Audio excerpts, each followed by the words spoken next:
Assalamualaikum warahmatullahi wabarakatuh.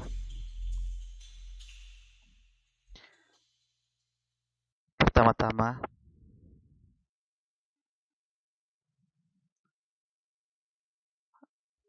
saya mengucapkan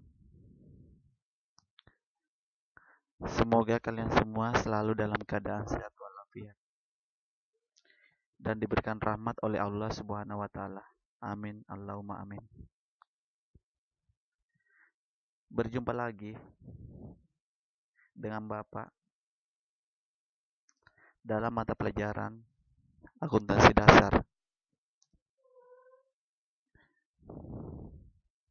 Kali ini Bapak ingin membahas materi yang kedua, yaitu tentang bidang spesialisasi dan profesi akuntansi. Sebelum Bapak lanjut, terkait materi pertama kita tentang hakikat akuntansi.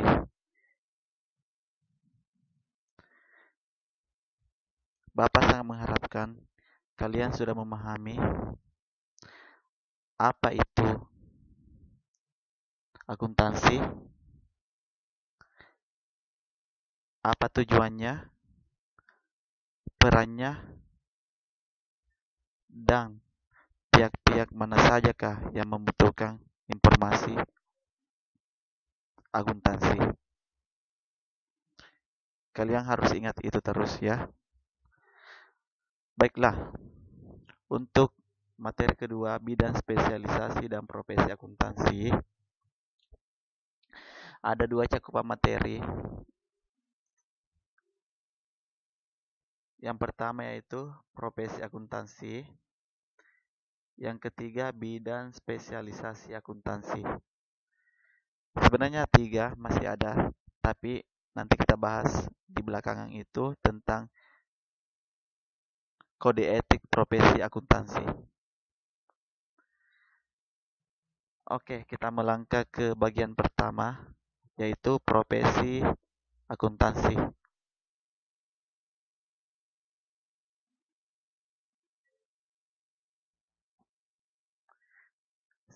Sebelum melangkah jauh, tentunya anak-anakku sudah tahu apa itu profesi.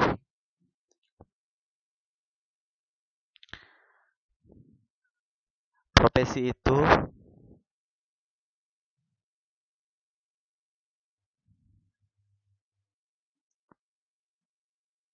berkaitan erat dengan pekerjaan profesional di bidang tertentu. Contohnya seperti profesi sebagai seorang dokter, sebagai seorang angkatan, sebagai seorang pendidik. Nah, itu adalah semua adalah pekerjaan-pekerjaan yang dikerjakan oleh seorang profesional. Nah, akuntan juga adalah merupakan sebuah profesi.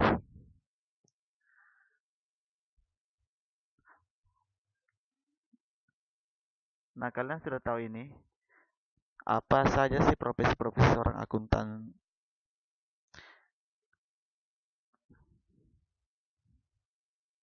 Jadi setiap profesi yang muncul tentunya akan disertai dengan kode etik. Nah, untuk profesi seorang akuntan ini sangatlah beragam.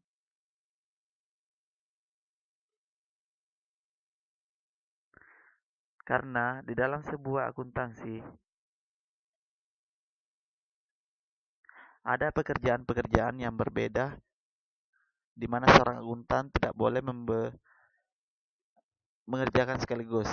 Semua ada profesinya masing-masing. Apa saja itu?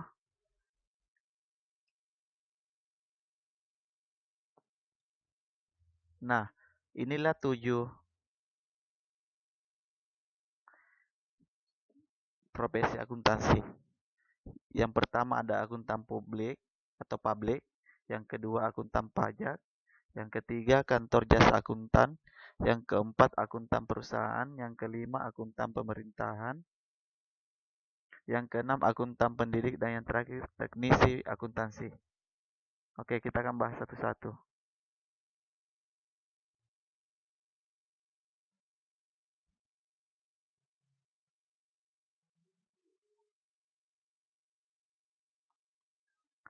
Nah, inilah bagian dari macam-macam atau jenis-jenis profesi akuntan. Ada akuntan publik, ada pajak, ada kantor jasa, ada perusahaan, ada pemerintah, ada pendidik, dan teknisi. Kita akan bahas satu persatu. Akuntan publik. Akuntan publik ini merupakan akuntan independen atau swasta yang menyediakan jasa untuk pihak yang membutuhkan. Akuntan publik bekerja secara bebas tanpa ada tekanan agar dapat berpraktis sebagai akuntan publik. Seseorang harus memiliki izin dari Departemen Keuangan. Akuntan publik bernaung di bawah Ikatan Akuntan Publik Indonesia (IAPI). Jasa yang diberikan akuntan publik adalah jasa pemeriksaan auditing, yaitu bidang pekerjaan profesi akuntansi paling utama yang diberikan kepada publik.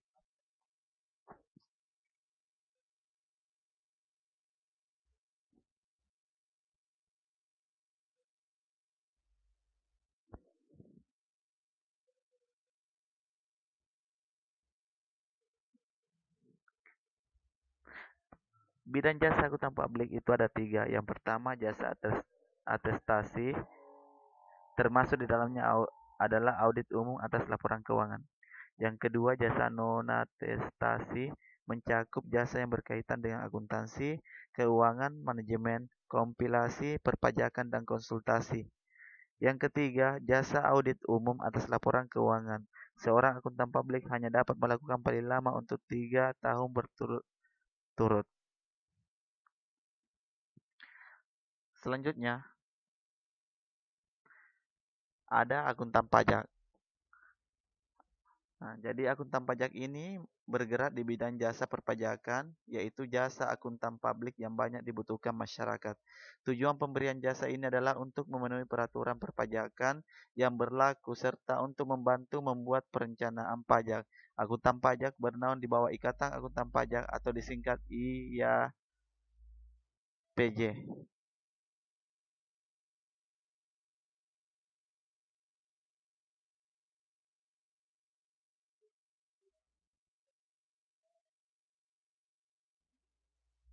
Selanjutnya, kantor jasa akuntan. Kantor jasa akuntan bergerak di bidang jasa konsultasi manajemen, yaitu pemberian jasa yang meliputi aspek yang luas. Akuntan mempunyai pengetahuan yang mendalam mengenai operasi perusahaan yang diperiksanya. Akuntan ini bernaung di bawah Ikatan Akuntan Manajemen Indonesia atau IAMI. Selanjutnya, akuntan perusahaan. Nah, jadi akuntan perusahaan ini merupakan akuntan yang bekerja di sebuah perusahaan dan menjadi bagian dari perusahaan. Tugas akuntan intern adalah menyusun sistem akuntansi, menyusun akuntansi keuangan, menyusun akuntansi biaya, menyusun anggaran, menangani masalah perpajakan, melakukan pemeriksaan intern, dan menyusun laporan keuangan yang ditujukan untuk kepentingan pihak intern dan ekstern. Selanjutnya, akuntan pemerintahan.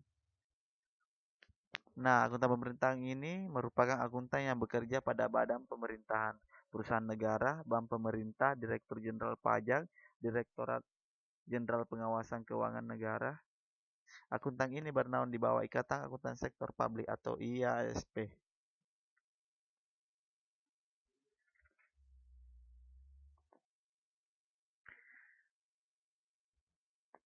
Selanjutnya, akuntan pendidik. Nah, akuntan pendidik ini akuntan yang bertugas dalam pendidikan akuntansi, yaitu mengajar, menyusun kurikulum, dan melakukan penelitian di bidang akuntansi. Akuntan pendidik bernaung di bawah Ikatan Akuntan Pendidik. ataukah disingkat IAPD. Selanjutnya, teknisi akuntan. Profesi akuntansi yang membantu akuntan dalam menyiapkan laporan keuangan pada suatu perusahaan atau entitas. Nah, itulah ketujuh profesi-profesi di bidang akuntansi. Selanjutnya kita akan melangkah ke materi kedua, yaitu bidang spesialisasi akuntansi. Apa saja spesialisasi akuntansi? Sebelum kita membahas lebih lanjut, kita harus tahu dulu apa itu spesialisasi. Jadi spesialisasi itu adalah seorang yang menangani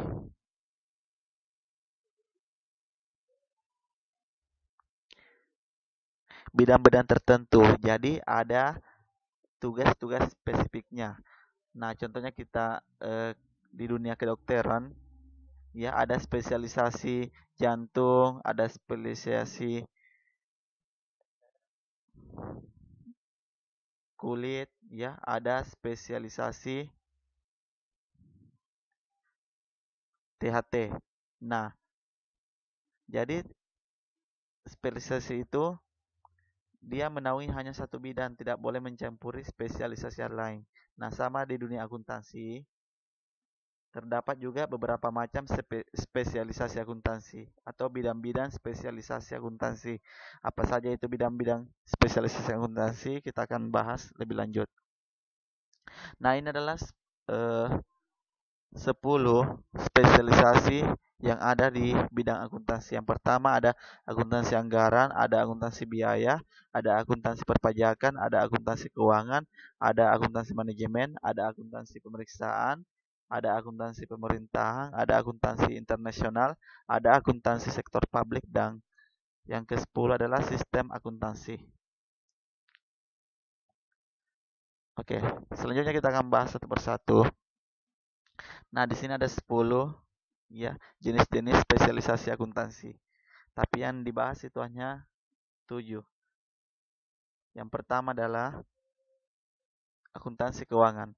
Nah, akuntansi keuangan ini adalah transaksi akuntansi yang sudah terjadi yang menyangkut perubahan aktiva, kewajiban, dan ekuitas perusahaan. Hal penting dari akuntansi keuangan ini adalah adanya standar akuntansi keuangan atau SHK yang merupakan aturan-aturan yang harus digunakan di dalam pengukuran dan penyajian laporan keuangan untuk kepentingan eksternal. Dengan demikian, diharapkan pemakai dan penyusun laporan keuangan dapat berkomunikasi melalui laporan keuangan ini sebab mereka menggunakan acuan yang sama, yaitu SHK. Selanjutnya, ada akuntansi biaya. Apa itu akuntansi biaya? Akuntansi biaya merupakan bidang khusus akuntansi yang mencatat, menghitung, menganalisis, mengawasi, dan melaporkan kepada manajemen persoalan-persoalan yang berhubungan dengan biaya dan produksi.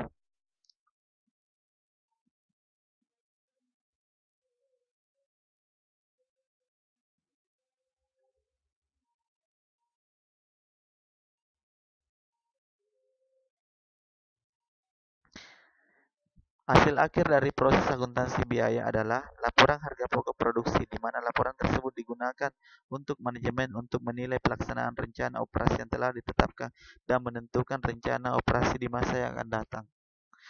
Itulah sekilas tentang akuntansi biaya. Selanjutnya, bidang spesialisasi yang ketiga adalah akuntansi perpajakan. Apa itu? Akuntansi perpajakan adalah merupakan bidang akuntansi yang berhubungan dengan penentuan objek pajak yang menjadi tanggungan perusahaan serta perhitungannya.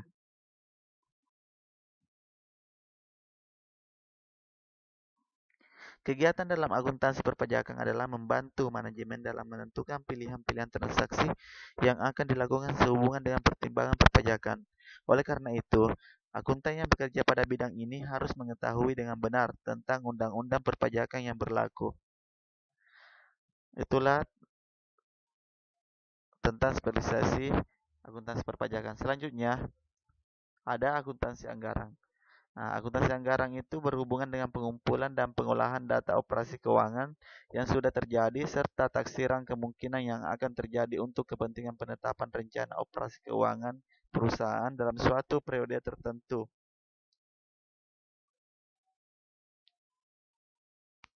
Nah, di dalam akuntansi anggaran, catatan-catatan mengenai perbandingan antara rencana operasi keuangan yang telah ditetapkan dengan pelaksanaannya merupakan alat bantu manajemen dalam melaksanakan fungsi pengawasan. Oke, itulah bidang spesialisasi akuntansi anggaran. Selanjutnya, yang kelima, akuntansi pemerintahan. Nah, akuntansi pemerintahan ini merupakan bidang akuntansi yang kegiatannya berhubungan dengan masalah pemeriksaan keuangan negara.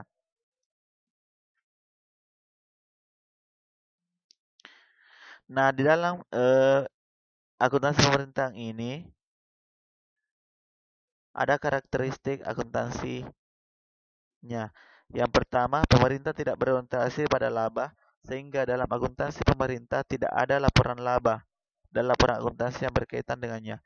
Yang kedua, pemerintah membukukan anggaran ketika anggaran tersebut dibukukan. Yang ketiga, dalam akuntansi pemerintahan dimungkinkan mempergunakan lebih dari satu jenis dana. Yang keempat, akuntansi pemerintahan akan membukukan pengeluaran modal. Yang kelima, akuntansi pemerintahan bersifat kaku karena sangat bergantung pada peraturan perundang-undangan. Yang terakhir, akuntansi pemerintahan tidak mengenal perkiraan modal dan laba yang ditahan dalam neraca. Oke, itulah sekilas tentang akuntansi pemerintahan. Selanjutnya, bidang spesialisasi yang keenam yaitu akuntansi pemeriksaan. Nah, akuntansi pemeriksaan merupakan bidang akuntansi yang berhubungan dengan pemeriksaan kewajaran pencatatan dan pelaporan keuangan yang disusun dan dipublikasikan oleh manajemen perusahaan. Di dalam akuntansi pemeriksaan ada kegiatan yang ditekankan pada pemeriksaan terhadap penerapan prinsip-prinsip akuntansi yang berlaku. Nah, jenis-jenis audit di dalam akuntansi pemeriksaan itu ada dua, yaitu pemeriksaan umum dan pemeriksaan khusus. Nah, tahu perbedaannya? Kalau perbedaannya yaitu kalau pemeriksaan umum yaitu suatu pemeriksaan umum atas laporan keuangan yang dilakukan oleh kantor akuntan publik yang independen dengan maksud untuk memberikan opini mengenai kewajaran laporan keuangan secara keseluruhan. Selanjutnya, yang kedua, pemeriksaan khusus, yaitu suatu bentuk pemeriksaan yang hanya terbatas pada permintaan audit yang dilakukan oleh kantor akuntan publik dengan memberikan opini terhadap bagian dari laporan keuangan yang diaudit, misalnya pemeriksaan terhadap penerimaan kas perusahaan. Itulah tentang akuntansi pemeriksaan. Selanjutnya yang terakhir ada akuntansi manajemen. Nah, akuntansi manajemen ini merupakan bidang akuntansi yang kegiatannya berhubungan dengan pengumpulan dan pengolahan data historis dan data taksiran.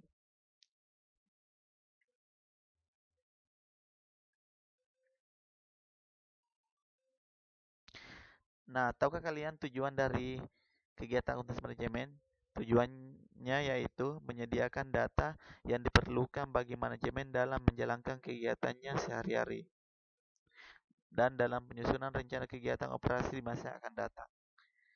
Nah, itulah ketujuh ya bidang-bidang spesialisasi akuntansi. Jadi dari ketujuh itu masing-masing ada pekerjaan tersendirinya.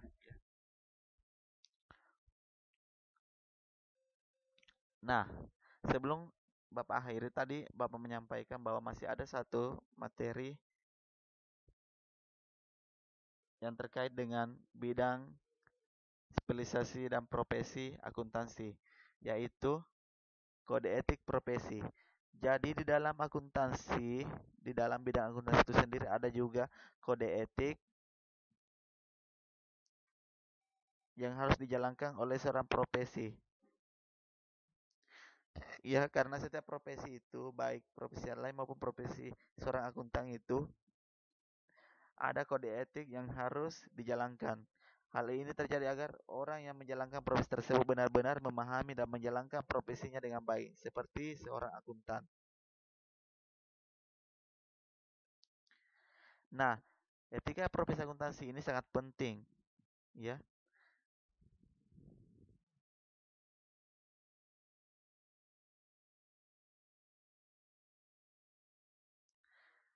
Nah, jadi seperti kode etik, kode etik profesi yang lain, ya jadi kode etik akuntan juga ada ya. Nah, apa itu?